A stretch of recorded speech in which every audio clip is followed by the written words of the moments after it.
Good morning. कल के session से कल जितना पढ़ाए थे उससे आज आगे आपको लेके चलते हैं।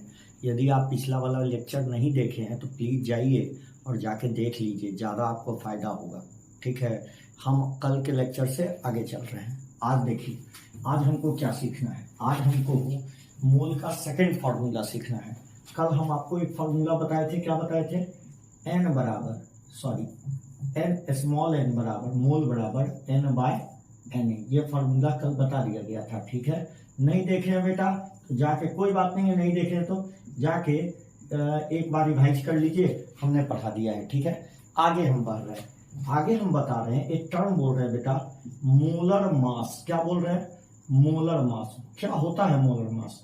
मोलर मास होता है मास ऑफ वन मोल।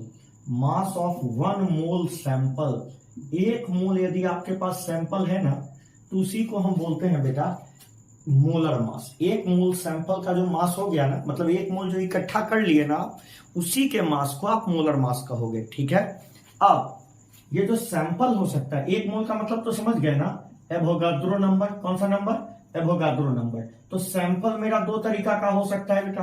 क्या क्या हो सकता है? या तो एटॉमिक सैंपल हो सकता है। यदि एटॉमिक सैंपल हुआ तो इसको नाम दे दिया जाता है बेटा ग्राम एटॉमिक मास। तो क्या बोलिए, क्या है ये gram atomic mass? Gram atomic mass, gram atomic mass mass of one mole atom है। एटम के एक मोल को इकट्ठा कर लिए तो जो मास मिला उसी को कौन सा मास बोलेंगे? Gram atomic mass. आ गया समझ में? उसी तरह यदि मेरा सैंपल मॉलिक्यूलर हुआ, हो सकता है ना, मॉलिक्यूलर सैंपल हो, जैसे O3 हो, सैंपल हो जैसे O3 हो, O2 हो, नाइट्रोजन हो, तो ये सब मॉलिक्यूलर सैंपल कहलाएंगे। जैसे एग्जांपल कौन कौन हो गया बेटा, बोलो? O2, N2, CO2, ठीक है, और बोलो NO2। जो जो याद आता जा रहा है बोलते चले जाओ। ये सब क्या है? मॉलिक्यूलर सैंपल है, क्योंकि ये बहुत सारे एटम से मिलके बने हैं। जैसे ऑक्सीजन, दो हाइड्रोजन, दो ऑक्सीजन, जो दो ऑक्सीजन का मॉलिक्यूल दो ऑक्सीजन के एटम से मिलके बना है। उसी तरह ये यदि एटॉमिक सैंपल है, यदि ये एटॉमिक सैंपल है तो इसका एग्जांपल हम क्या लिख सकते हैं? जैसे हीलियम लिख सकते हैं। ठीक है, हीलियम लिख सकते हैं। और क्या लिख सकते हैं बेटा? जैसे नाइट्रोजन का एक एटम लिख सकते हैं, जैसे O लिख सकते हैं, N लिख सकते हैं। ये सब एटॉमिक सैंपल कहलाएंगे। आ गया, जैसे हीलियम लिख सकते हैं। तो ये सब क्या कहलाएंगे? Atomic sample. और ये क्या कहलाएगा? Molecular sample. ठीक है, जैसे हीलियम हो गया, O हो गया, नाइट्रोजन हो गया, सिंगल लिख रहे हैं तो क्या होगा? Atomic sample. आ गया समझ में? इस ज्यादा अच्छा कहते कि दोनों को हटा ही देते, हीलियम कहते, क्या कहते बेटा? पोटेशियम कहते, क्या कहते? पोटेशियम कहते, सोडियम कहते, ज्यादा अच्छा यही कहते। ठीक है, हीलियम, पोटेशियम, सोडियम, ये सब एटॉमिक सैंपल हैं। जबकि गैस वाले कैसे हो गए बेटा? गैस वाले कैसे हो गए? जैसे oxygen, nitrogen, carbon dioxide, NO2, ये सब कैसे हो गए? मॉलिक्यूलर सैंपल हो गए। इनके लिए जो यूज करोगे, क्या यूज करोगे? Gram atomic mass. और इनके लिए क्या यूज करोगे बेटा? इनके लिए यूज करना ग्राम मॉलिक्यूलर मास। कोई पूछे ग्राम मॉलिक्यूलर मास क्या है, तो सर ग्राम मॉलिक्यूलर मास एक मोल मॉलिक्यूल के सैंपल का मास है। फिर से सुनो, ग्राम मॉलिक्यूलर मास एक मोल मॉलिक्यूल के सैंपल का मास है, और ग्राम एटॉमिक मास एक मोल एटम के सैंपल का मास है। इसका मतलब हम इसको लिख सकते हैं ना बेटा, ये क्या है? मास ऑफ वन मोल क्या? एटम लिख सकते हैं। अभी अभी हमने बोला कि मास ऑफ वन मोल, मतलब हम इसको लिख सकते हैं क्या बेटा? Mass of Na number of atom. Na number of atom का मास है ना? अब Na नंबर ऑफ एटम का मास कैसे निकाले, तुम ही सोचो। Na नंबर ऑफ एटम का मास निकालने के लिए एक एटम के मास में Na से मल्टीप्लाई कर दें, तो मास कैसे निकालें? इसका मास निकालने के लिए हम क्या कर दें? Na इंटू क्या कर दें? Na into mass of one atom कर देना। तो मास ऑफ वन एटम कैसे निकलता है, किसी को पता है क्या? हाँ, कल बताए थे AMU में। तो Na इंटू क्या? ए एटॉमिक मास मान लेते हैं, लास्ट में क्या लिख लिया बेटा? AMU। ठीक है। अब यहां देखो थोड़ा सा, यदि आप Na इंटू AMU करोगे ना, AMU करोगे तो ये 1 ग्राम के बराबर आ जाता है बेटा। ये थोड़ी देर के लिए याद कर लो, Na इंटू AMU ये 1 ग्राम के बराबर आता है, एकदम आता है। Na इंटू AMU किसके बराबर आ जाता है बेटा? 1 ग्राम के बराबर आ जाता है। एक सेकेंड, Na इंटू AMU यहां लिखते हैं बेटा, Na इंटू AMU किसके बराबर आ जाता है बेटा? 1 ग्राम के बराबर आ जाता है, ये आता है। तो इसका मतलब हम AMU बराबर क्या लिख सकते हैं? AMU बराबर लिख सकते हैं ग्राम बाय Na, लिख सकते हैं। क्या इसको उठा के यहां रख सकते हैं बेटा? क्या इसको उठा के यहां रख सकते हैं? इसको उठा के यहां रख देंगे तो क्या हो जाएगा? देखिए नीचे वाले को यहां खींच के ला रहा है, तो क्या लिखेंगे? Na into A into AMU को क्या लिख रहा है? 1 ग्राम बाय Na। Na से Na कैंसिल आउट हो गया, A कितना आ गया बेटा? 1 ग्राम। कुछ समझ में आ रहा? कुछ समझ में आया? मतलब एटॉमिक मास के साथ, जैसे ये सोडियम है, एग्जांपल देखो समझ जाओगे 2 मिनट में। ये सोडियम है, इसके साथ हम सिर्फ 23 लिख रहे हैं, इसका मतलब ये मास नंबर है बेटा। क्या है ये? मास नंबर है। यदि हम 23 के साथ AMU लिख दिए तो ये क्या है? ये एटॉमिक मास है। ये एटॉमिक मास है, मतलब एक एटम का मास है। और इसी 23 के पीछे हम ग्राम लगा दिए तो इसको आप या तो मोलर मास कहो, मोलर मास, मगर कौन सा सैंपल का? एटॉमिक सैंपल का। या फिर ज्यादा अच्छा कह दो ग्राम एटॉमिक मास, कह सकते हैं ना, ग्राम एटॉमिक मास। उसी तरह जैसे यहां देखो कैल्शियम, देख रहे हो कैल्शियम? कैल्शियम नहीं दिख रहा होगा, यहां पर लाइट आ रहा है, देखो तो यहां कैल्शियम, यहां दिख जाएगा, यहां दिख जाएगा, हाँ यहां दिख जाएगा। यहां देखो, यहां देखो हम इधर लिख रहे हैं, इधर देखो, इधर लिख रहे हैं कैल्शियम, देखे हो कैल्शियम? ये देखो कैल्शियम, ये देखो कैल्शियम। कैल्शियम देखो ध्यान से, कैल्शियम की बात करें तो कैल्शियम का 40 होता है बेटा। इस 40 के साथ कुछ ना लगाएं तो ये सिंपली मास नंबर है। मास नंबर कहने का मतलब मास नंबर बोले तो सिंपली प्रोटॉन और न्यूट्रॉन का मास, सिंपली प्रोटॉन और न्यूट्रॉन का मास जो न्यूक्लियस में पड़ा हुआ है, इसका कोई यूनिट नहीं, ठीक है। यदि 40 के साथ हम AMU लगा दिए तो ये क्या बन गया? Atomic mass. क्या बन गया? एटॉमिक मास, मतलब एक कैल्शियम एटम का मास। और इसी 40 के साथ हम क्या लगा दें? 40 के साथ ग्राम लगा दें तो ये क्या बन जाएगा बेटा? Molar mass. मोलर मास, मगर कैसा मोलर मास? जब सैंपल एटॉमिक होगा। या फिर इसी को कहोगे ग्राम एटॉमिक मास। क्या कहेंगे बेटा? Gram atomic mass. तो ये तीनों बात क्लियर है, मतलब तीनों बात क्लियर है। 40 क्या लिखने का मतलब है? 40 लिखने का मतलब है मास नंबर, 40 AMU लिखने का मतलब है एक कैल्शियम, और 40 ग्राम लिखने का मतलब है, 40 ग्राम लिखने का मतलब है 1 मोल को इकट्ठा कर लिए और सबके मास को जोड़ दिए। मतलब 40 AMU, 40 AMU, 40 AMU, 40 AMU कितनी बार? 6.022 इंटू 10 टू द पावर 23 बार। तब जो मास आएगा वो मास कहलाएगा 40 ग्राम, और इसी को आप मोलर मास कहोगे। तो जो काम हम इधर कर सकते थे, एटम के साथ कर सकते थे, सिंपली वही काम हम किसके साथ कर सकते थे बेटा? मॉलिक्यूल के साथ भी कर सकते थे। किसके साथ भी कर सकते थे? मॉलिक्यूल के साथ। मतलब यहां पर भी हम क्या लिखते? यहां पर भी क्या लिखते? मास ऑफ 1 मोल, बस यहां मॉलिक्यूल लिखते। आ रहा है समझ में? मतलब इसको क्या लिखते? Mass of Na number of molecule लिखते क्या?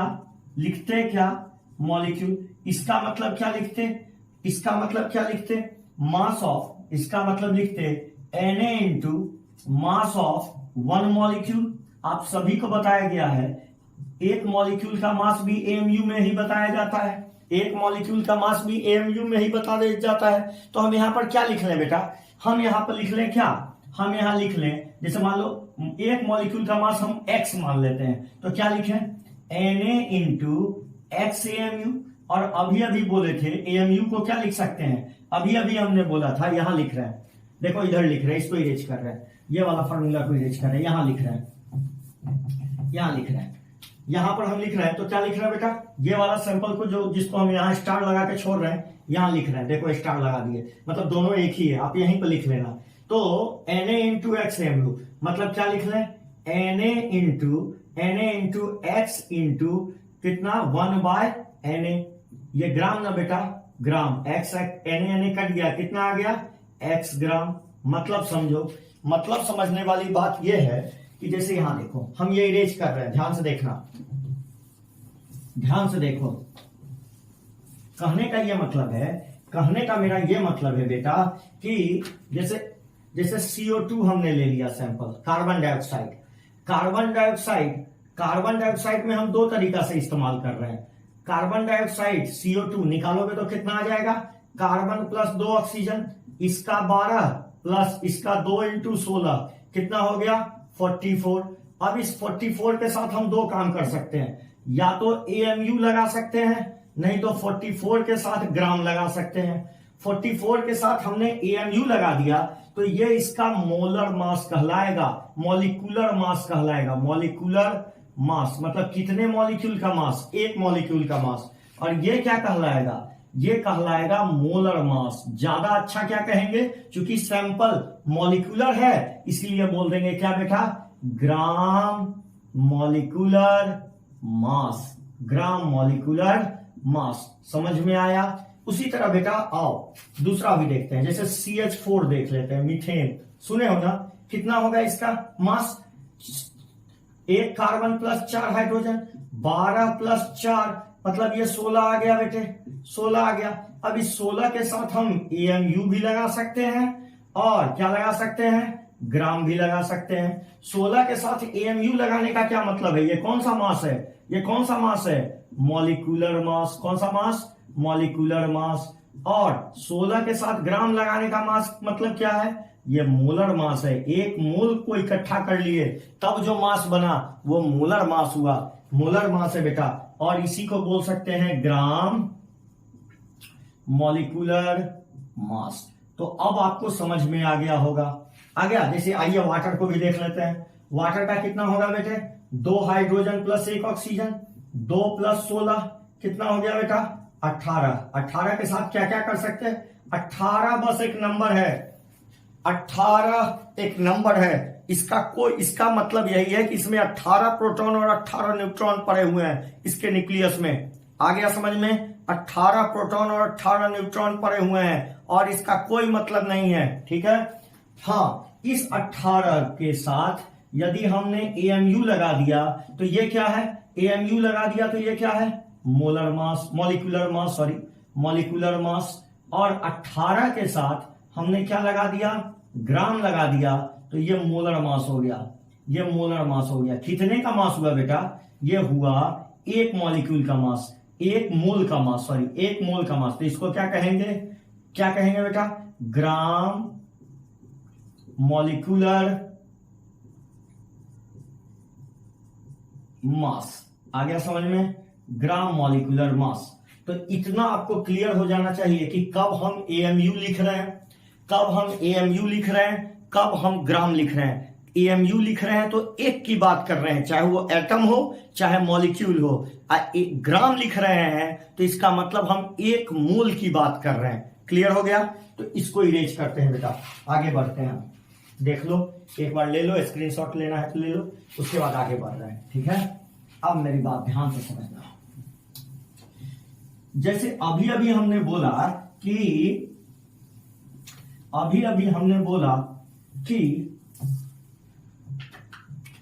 वाटर का, ध्यान से सुनो, वाटर का, ये वाटर है, वाटर में वाटर का मोलर मास कितना जाएगा, मोलर मास कितना लिखा गया, मोलर मास हमने लिखा 18 ग्राम। कितना लिखा, वाटर का मोलर मास कितना लिखा, वाटर का मोलर मास कितना लिखा, मोलर मास कितना लिखा 18 ग्राम लिख डाला, 18 ग्राम लिख डाला। वाटर का मोलर मास हमने 18 ग्राम लिख डाला, तो एक 18 ग्राम लिख डाला, ठीक है। यदि हम एक मोल का मास हमने कितना लिख डाला, वाटर का मोलर मास मतलब एक मोल का मास 18 लिख दिया। यदि बताओ तुमको 54 ग्राम देके पूछे कै मोल, तो कैसे निकालोगे, जो भी मास दिया रहेगा उसमें 18 से डिवाइड कर दोगे, आ रहा है समझ में, 3 मोल आ जाएंगे।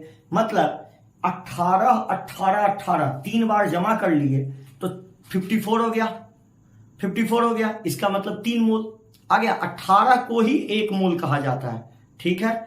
मतलब अभी तक आपको बताया गया था कि एक नंबर को हम क्या बोलते हैं, एक नंबर को हम क्या बोलते हैं, मोल। कितना number, 6.022 into 10 to the power 23। मगर आज हम आपको एक बात और बता रहे हैं कि किसी भी सबस्टांस का कोई भी चीज ले लो, उसका मोलर मास, उसका 1 मोल मास जमा कर लो, वो भी किसको रिप्रेजेंट करेगा, 1 मोल को रिप्रेजेंट करेगा। आया समझ में। तो उसी तरह हम सेकंड फार्मूला आपको दे रहे हैं। सेकंड फार्मूला क्या दे रहे हैं बेटा, सेकंड फार्मूला थोड़ी दे तो बेस्ट है। तो ये सोचो ना, 54 ग्राम देके पूछे क्या मोल, 1 मोल का मास 54 है, तो 3 मोल का मास कितना हो जाएगा, 54। तो सेकंड फार्मूला क्या दिए, नंबर ऑफ मोल्स का, नंबर ऑफ मोल्स का सेकंड फार्मूला दे रहे हैं, n equal to given mass divided by molar mass, molar mass. मगर ख्याल रहे ऊपर भी ग्राम नीचे भी ग्राम, ऐसा मत कीजिएगा ऊपर AMU नीचे ग्राम। जैसे एक क्वेश्चन देते हैं, क्वेश्चन आता है कि calculate number of atom in 4 AMU of helium, number of atom in 4 AMU of helium. मान लीजिए इसमें ये क्वेश्चन आ गया तो कैसे बनाएंगे, सबसे पहले मोल निकालेंगे। मोल, सैंपल मेरा वेट दिया हुआ है तो क्या लिखेंगे, गिवन मास मतलब इसको यदि हम W लिख लें बेटा और इसको M लिख लें तो शॉर्ट फार्मूला क्या हो जाएगा, N बराबर W/M। ये सेकंड फार्मूला हो गया आपका, N बराबर W/M। और ये भी फार्मूला याद रखेंगे, जैसे फर्स्ट फार्मूला याद रखे थे ना N/Na, उसी तरह सेकंड फार्मूला N बराबर W/M याद रखेंगे, ठीक है। तो calculate number of atom in 4 AMU of, calculate number of atom, calculate number of moles, number of moles in 4 AMU of helium. तो बच्चा क्या करेगा कि 4 AMU को किससे डिवाइड कर देगा बेटा, 4 AMU को किससे डिवाइड कर देगा, हीलियम का मास कितना, 4 ग्राम। नीचे तो मोलर मास रखेगा ना, हीलियम का मास हम कितना दे देते हैं, हीलियम का 4 दे देते हैं, तो 4 ग्राम से डिवाइड कर देगा। आ रहा है समझ में। क्या ये डिवीजन पॉसिबल है, नहीं पॉसिबल है, ये डिवीजन पॉसिबल नहीं है। तो हम क्या लिख देंगे, N बराबर इस AMU को ग्राम में चेंज कर देंगे। कैसे चेंज कर देंगे, अभी रिलेशन बताया था, AMU इंटू Na बराबर क्या आता है बेटा, 1 ग्राम आता है। तो AMU बराबर कितना हो जाएगा बेटा, AMU बराबर कितना हो जाएगा, 1 ग्राम बाय Na। डिवाइड कर दे बेटा, कितना आ जाएगा, 4 AMU डिवाइडेड बाय, 4 AMU को क्या लिख दिया, 4 AMU को क्या लिख दिया, ग्राम बाय Na डिवाइडेड बाय कितना, 4 से 4 कट गया, कितना आ गया, 1/Na। कितने मोल होंगे, 1/Na। आ गया समझ में। तो ये जवाब, calculate number of moles in 4 AMU of helium, number of moles कितने हो जाएंगे, 1/Na। कितना हो जाएगा, 1/Na। बहुत बच्चा क्या बताएगा, 4 AMU है, 4 को 4 से डिवाइड कर देगा, AMU बता देगा, जो कि गलती है। कितना आएगा, 1/Na। देख लो ये क्वेश्चन। आओ और भी क्वेश्चन करते हैं। कहता है 64 ग्राम मीथेन दिया हुआ है, पहला सवाल आपसे पूछ रहा है कि नंबर ऑफ मोल्स बता। कैसे बताएंगे बेटा नंबर ऑफ मोल्स, सैंपल कैसा है बताओ, वेट में दिया है कि तौल के दिया है कि काउंट करके दिया है, तौल के दिया है ना, वेट करके दिया है। तो वेट में वेट वाला फार्मूला, जब गिन के देगा तो नंबर वाला फार्मूला। आ रहा है समझ में। वेट दिया है तो क्या लिखा जाए, N बराबर weight by molar mass. Weight कितना है बेटा, 64। और मीथेन का मोलर मास निकालना पड़ेगा ना, तो मीथेन का क्या लिख लें, C प्लस कितना हाइड्रोजन, 4 हाइड्रोजन, कार्बन का 12 प्लस हाइड्रोजन का 4, कितना हो गया बेटा, 16। और लास्ट में ग्राम लगा देंगे तो ये कौन सा मास कहलाएगा, बताओ जो ले कौन सा मास कहलाएगा, मोलर मास। तो मोलर मास कितना हो गया, मोलर मास कितना हो गया बताओ CH4 का 16 से डिवाइड कर लिए कितना आ गया 4 मोल। दूसरा सवाल पूछ रहा है मॉलिक्यूल बता, इसमें मॉलिक्यूल्स कितने हो सकते हैं, तो मॉलिक्यूल कैसे बताएंगे, 1 मोल में Na तो 4 मोल में 4 Na, बिना जवाब कलम उठाए आंसर। मगर आपको नहीं समझ में आ रहा है, अभी शुरुआत किए हैं, तो आप लिखिए N/Na, यहां 4 रख लें, इसको इससे गुना कर लें, तो नंबर ऑफ मॉलिक्यूल्स कितने आ गए 4Na। जवाब क्लियर है 4Na। आइए इधर 4Na, इधर आइए, अब देखिए 4Na। अब मेरी बात सुनिए, तीसरा क्वेश्चन इसी में आपसे पूछा जाएगा, थर्ड क्वेश्चन आपसे इसी में पूछा जाएगा। क्या पूछा जाएगा, थर्ड क्वेश्चन इसी का आपसे पूछा जा रहा है कि molecule number of carbon and hydrogen atom कितने हैं ये बताएं।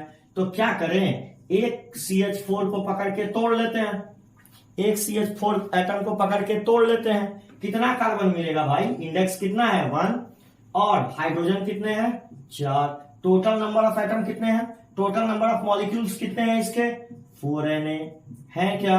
तो एक मॉलिक्यूल से एक मिल रहा है, तो 4Na से कितना मिल जाएगा, ये 4Na, एक से 4 मिल रहा है, तो 4Na से कितना मिल जाएगा 4 × 4Na, कितना हो गया बेटा 16Na, ये 16Na हो गया। तो टोटल कितना हो गया 16 + 4, यदि टोटल पूछा जाता तो क्या लिख लेते 20Na। और जब जरूरत होगा बेटे, जब जरूरत होगा क्वेश्चन में 4 ऑप्शन में चेक करेंगे, जब हमको वहां पर Na में दिया है तो Na में टिक मार देंगे, नहीं दिया है तो इसका वैल्यू रख देंगे 6.022 × 10⁻23। हाँ, एक क्वेश्चन और पूछा जा सकता है इसमें, चौथा क्वेश्चन भी आपसे पूछा जा सकता है। क्या पूछा जा सकता है बेटा, क्या पूछा जा सकता है, पूछा जा सकता है कि इसमें नंबर ऑफ इलेक्ट्रॉन तो बताइए जरा सा। एक सवाल आपसे कोई एक पूछेगा, हम सारा क्वेश्चन करा रहे हैं, नंबर ऑफ इलेक्ट्रॉन तो बताइए। तो देखिए यहां पर भी मॉलिक्यूल को तोड़िए, क्या मिलने वाला है, कार्बन प्लस हाइड्रोजन, कितने हाइड्रोजन बोलिए 4 हाइड्रोजन। बाबू मॉलिक्यूल बना होता है एटम से, और एटम के अंदर होता है इलेक्ट्रॉन, मतलब इसके अंदर में इलेक्ट्रॉन होगा। कितना इलेक्ट्रॉन होता है भाई कार्बन में, बताइए तो 6 इलेक्ट्रॉन होते हैं सर। हाइड्रोजन में 1 इलेक्ट्रॉन होता है, मगर यहां 4 इलेक्ट्रॉन पड़े होंगे, क्योंकि 4 × 1 टोटल इलेक्ट्रॉन हो गए कितने 10 इलेक्ट्रॉन हो गए मेरे पास, 10 इलेक्ट्रॉन। तो एक मॉलिक्यूल में 10 इलेक्ट्रॉन है, मेरे पास मॉलिक्यूल कितने हैं भाई साहब 4Na है। तो एक मॉलिक्यूल में 10 इलेक्ट्रॉन है, तो 4Na में कितने इलेक्ट्रॉन हो जाएंगे, टोटल इलेक्ट्रॉन कितने हो गए जल्दी बता दे, कितना 40Na। देखो तो इतने बड़े सवाल को हमने एकदम कहीं बिना घिचपिचाए हुए सॉल्व किया। आपको भी ऐसे ही सॉल्व करना है, बिना किसी झिझक के, ठीक है। यदि झिझक गए खेल खत्म, ठीक है। जैसे हम क्वेश्चन दे रहे हैं, बनाइए।